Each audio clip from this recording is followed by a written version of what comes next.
Bismillahirrahmanirrahim. Assalamualaikum warahmatullahi wabarakatuh.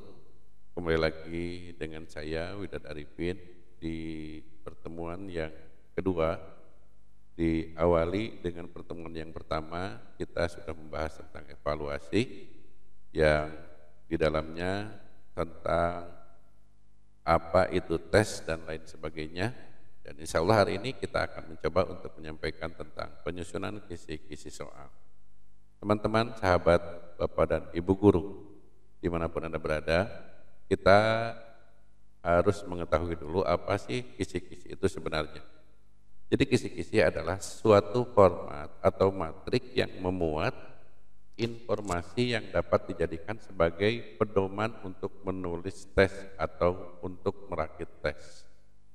Bapak dan Ibu semuanya, bila kita ingin membuat soal, apakah itu untuk ujian atau penilaian tengah semester, penilaian semester, akhir semester, atau penilaian akhir tahun misalnya, maka tentu saja Bapak dan Ibu kita harus berpacu ke dalam dari mana soal tersebut kita kembangkan. Maka dari pengembangan soal ini itu kita ambil dari sebuah kisi-kisi. Kisi-kisi memuat hal-hal yang bisa memandu kita sebagai pedoman kita, soal dalam bentuk apa, jawabannya mana, kemudian KD-nya mana saja, yang akan kita ujikan mana saja KD-nya, kemudian indikatornya atau sampai di mana pemahaman siswa yang ingin kita ukur dan sebagainya. Itu ada di dalam kisi-kisi Bapak dan Ibu semuanya. Untuk pengembangan kisi-kisi ini Bapak dan Ibu ya memiliki fungsi untuk pembuatan soal, kemudian fungsi yang kedua adalah untuk perakitan soal.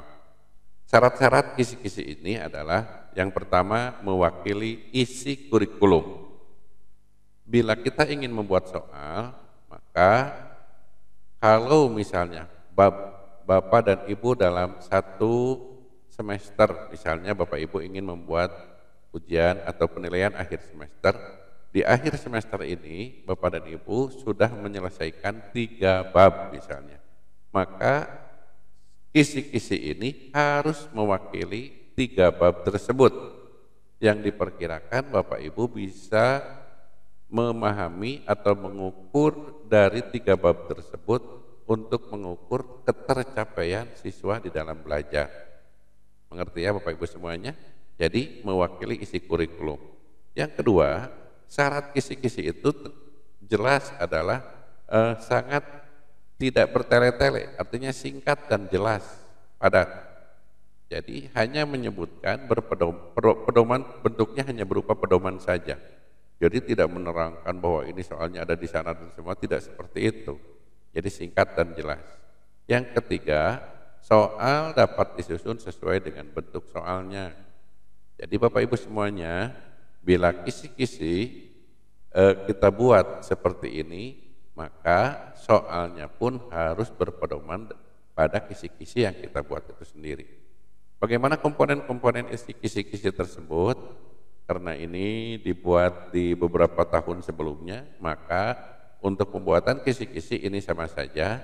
Yang pertama adalah identitas, yang kedua kalau zaman dulu KSK, KD, kalau sekarang berarti KI dan KD, kemudian materi pembelajarannya yang berupa materi pembelajarannya itu tidak diterangkan, tapi materi pembelajarannya itu hanya dalam bentuk pointer saja, ya materinya itu.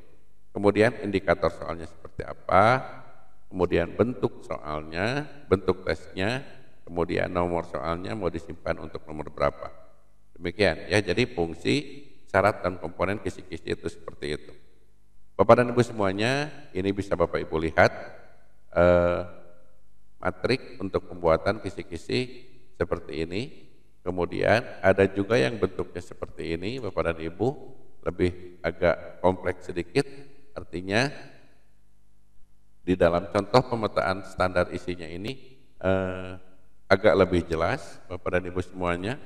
Kemudian yang ini bagaimana kalau misalkan kita ingin membedah kisi-kisi ya dari mata pelajaran IPS misalnya kelas 8 di semester 2 misalnya. Bagaimana cara ingin membedahnya seperti ini? Nah, kemudian Bapak dan Ibu, inilah format kisi-kisi untuk penulisan soal.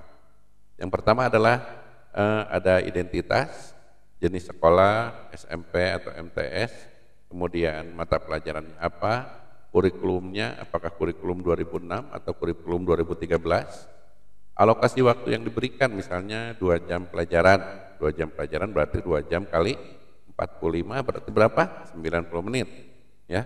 Kemudian jumlah soalnya berapa? Nah, kemudian penulis soalnya siapa aja ditulis. Bapak dan Ibu kalau misalnya ini ujiannya ujian akhir semester atau ujian akhir tahun, maka biasanya waktunya itu misalnya 120 menit, berarti selama 2 jam atau 120 menit. Nah, Bapak dan Ibu semuanya, yang pertama berisi tentang nomor urut, tentu saja nomor urut yang kita buat. Kemudian KD-nya, ya bisa berupa KD atau berupa SKL-nya silahkan. Tapi di sini tertulis KD. Bila Bapak dan Ibu di dalam materi yang telah diselesaikan itu ada 3 bab misalnya, ada 3 bab mata pelajaran. Di dalam 1 bab itu misalnya ada 3 KD, yang keduanya ada 4 KD, yang ketiganya misalnya bab yang ketiganya ada 5 KD. 3 tambah 4 tambah 5 sama dengan 12, berarti 12 KD. Yang 12 KD ini Bapak dan Ibu ingin dicantumkan semua atau tidak, dipersilahkan kepada Bapak dan Ibu semuanya. Misalnya untuk Bapak dan Ibu, mengenai pengertian mah untuk KD yang di bab 1 saya tidak masukkan, mau KD yang kedua, ketiga aja, boleh silahkan. Jadi KD-nya silahkan Bapak Ibu tulis di situ, kompetensi dasarnya apa. Bahannya atau kelas berapa, silahkan ditulis di situ, kelas 8 semester 2 misalnya, mata pelajaran Bapak Ibu. Materinya untuk yang 3 bab tadi apa saja? Kalau misalnya materinya tentang fikih 3 bab di kelas 8, yaitu materinya tentang toharo, kemudian tentang sholat, kemudian satu lagi misalnya tentang zakat. 3 bab itu silakan Bapak dan Ibu tulis materinya. Nah, indikator Bapak dan Ibu semuanya ini bisa Bapak Ibu tulis di dalam indikator ini, indikator soal ini sesuai dengan KD yang ada. Contoh misalnya bab yang ke-1 ini tentang toharoh tadi ya. Nah, maka saya ingin lebih spesifik lagi toharohnya itu tentang wudhu misalnya KD-nya. Di tentang wudhu ini karena bab tentang tentang pengertian saya tidak, tapi saya ingin menanyakan atau ingin mengetahui kemampuan siswa itu di bagian fungsi wudhu misalnya. Nah, maka indikator soalnya diharapkan misalnya diberikan sebuah penayangan misalnya, diberikan sebuah gambar untuk mengetahui apakah siswa ini mengetahui atau mampu tidak membedakan antara apa tadi yang saya sampaikan mengenai anu misalnya seperti itu. Mengerti ya Bapak dan Ibu semuanya? Nanti akan kita bahas lebih dalam. Kemudian bentuk tes, bentuk tesnya tertulis atau praktik ini. Nah, bentuk tertulis ini pilihan ganda atau esai. Esai ini apakah esai yang jawaban singkat atau uraian? Nah, silakan Bapak dan Ibu tulis di sana. Nomor soalnya bisa saja Bapak dan Ibu untuk bab yang untuk nomor 1 yang ada di awal tadi ya, untuk nomor 1 yang ada di awal tadi misalnya Bapak Ibu tulis di sini nomor 1, tapi soal yang untuk wudhu ini saya simpan di sini nomor 8. Silakan saja nomor soalnya. Ya, nanti Bapak dan Ibu kita akan lihat selanjutnya. Setelah tadi format kisi-kisi penulisan, kemudian kita langsung ke kartu soal bentuk pilihan gandanya. Bapak dan Ibu silakan ditulis ini jenis sekolahnya SMP, MTS, mata pelajarannya misalkan fikih atau apa saja, bahan kelasnya semester berapa, kelas berapa, semester berapa, bentuknya misalkan tertulis pilihan ganda atau apa. Silakan di sini ditulis pilihan ganda. Penyusun soal, misalnya Bapak berkolaborasi dengan siapa, silakan tulis di sini. Tahun ajaran 2020-2021 misalnya. KD yang ada, silakan Bapak Ibu tulis di sini. Kemudian materinya tentang apa, indikator soalnya bagaimana, contoh soalnya, nomor soalnya nomor keberapa, kunci jawabannya apa, kemudian buku sumbernya dari mana. Tulis rumusan soal. Bapak dan Ibu semuanya, bila kompetensi dasar yang akan kita buat di sini, misalnya tentang bab toharoh, indikatornya misalnya di EKD-nya misalnya KD tentang bab wudu, yaitu yang akan saya tanyakan mengenai fungsi wudu. Materinya tentu saja tentang bab toharoh dalam kurung wudu. Indikator soalnya siswa mampu membedakan fungsi-fungsi wudu yang kita yang kita laksanakan dalam setiap keseharian. Misalnya di sini siswa dapat mengetahui tentang fungsi-fungsi wudu. Nomor soalnya nomor 8, kunci jawabannya misalnya D, buku sumbernya dari buku paket. Rumusan soalnya disajikan di sini, indikator soalnya adalah disajikan beberapa pernyataan tentang fungsi-fungsi tentang ibadah. Di manakah fungsi daripada wudhu di bawah ini misalnya, ya. Nah, di sini dinyatakan seperti itu. Ditulis ada fungsi di sini misalkan ada tulisan sholat, fungsi daripada sholat, ada fungsi daripada zakat, fungsi daripada puasa, fungsi daripada puasa misalnya. Yang keempatnya misalkan fungsi daripada wudhu. Pertanyaannya kita tulis di manakah di antara pernyataan di atas yang menyatakan tentang fungsi wudhu. Nah, tinggal mereka akan mengklik A, B, C, D. Begitu ya Bapak dan Ibu, paham? Ya, jadi untuk kartu soal pilihan ganda itu seperti itu. Nomornya nomor berapa, kemudian digunakan untuk apa, misalnya untuk ujian untuk PAT atau PAS atau PTS, kemudian tanggal berapa diujikannya, tanggal berapa, jumlah siswanya berapa, tingkat kesukarannya. Untuk soal yang ini, sukar, mudah, atau sedang. Daya pembedanya, ini daya pembedanya baik atau tidak. Proporsinya, proporsi jawabannya, proporsi jawabannya ini seperti apa, omitnya seperti apa, dan ini keterangan seperti itu. Bagaimana kalau misalnya soal kita itu adalah soal dalam bentuk praktek atau bentuk soal uraian, seperti tadi, jenis sekolah, mata pelajaran, kelas, semester, bentuknya tulisan, praktek, kinerja, tugasan atau hasil karya, penyusunnya siapa, tahun ajaran berapa, ya. Nah, kok KD-nya, di dalam KD yang akan kita buat untuk soal yang nomor 41 nanti, misalnya ini soalnya ada 45, 40 pilihan ganda, misalnya 5 uraian. Maka saya akan menulis untuk nomor 41 ini adalah soal misalnya tentang apalagi sekarang ya, tentang sholat misalnya, ya, tentang sholat. Kompetensi dasarnya adalah siswa mampu mengetahui tentang fungsi sholat. Misalnya di sini materinya tentu saja sholat, indikator misalnya fungsi sholat, siswa memahami bahwa fungsi sholat yang ada di dalam Al-Quran, ya, fungsi sholat di dalam Al-Quran. Nomor soal misalnya nomor 41, buku sumber paket, rumusan butir soal. Di sini tuliskan misalkan, perhatikan ayat di bawah ini. Inna sholata tanha anil fahsya'i wal munkar. Ayat di atas menyatakan fungsi sholat sebagai A tentang apa, B tentang apa, C tentang apa, D tentang apa. Begitu ya Bapak Ibu semuanya. Nah, untuk keterangan soalnya Bapak dan Ibu, nomor berapa ini digunakan untuk apa, tanggal berapa, jumlah siswanya ada berapa, tingkat kesyukurannya seperti apa, ada daya pembeda enggak, ya, keterangan soalnya. Nah, kemudian proporsi jawaban soal aspek A misalnya yang ingin ditanyakan oleh kita ini adalah aspeknya aspek apa saja? Afektif kah? Atau pengetahuan kah? Atau keterampilan kah? Atau sikap kah dan sebagainya? Yang ingin kita nilai itu seperti apa? Apalagi kalau misalnya Bapak dan Ibu dalam bentuk praktek. Kalau dalam bentuk praktek ini Bapak Ibu bisa menulis proporsi A ini apa yang akan kita lihat. Misalkan adab-adabannya, kerapihannya, atau apa, silakan Bapak Ibu lihat di sini, dicantumkan di sini. Proporsi pengamatan sikapnya seperti apa, ya.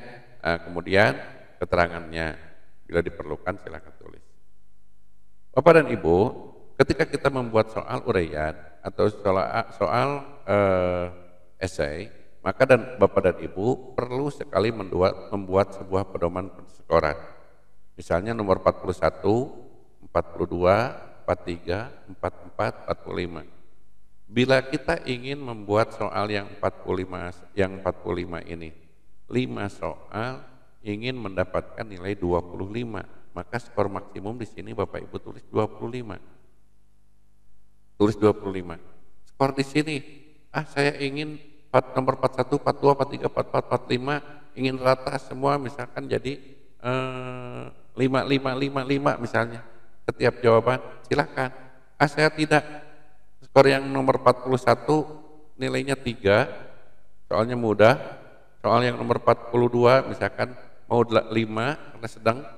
Kalau nomor 43 misalnya pengen nilainya 7 dan sebagainya silakan. Asal jumlah di sininya 25. Berarti untuk pilihan gandanya mendapatkan nilai 75. Bapak dan Ibu, di sini kunci jawabannya bisa dicantumkan. Nomor 41 misalnya kunci jawabannya apa misalnya ya, kriteria jawabannya seperti apa, aspek yang dinilainya apa saja, Bapak dan Ibu bisa dicatat di sini. Mau kunci jawaban, atau mau kriteria jawaban, atau mau aspek yang dinilainya seperti apa.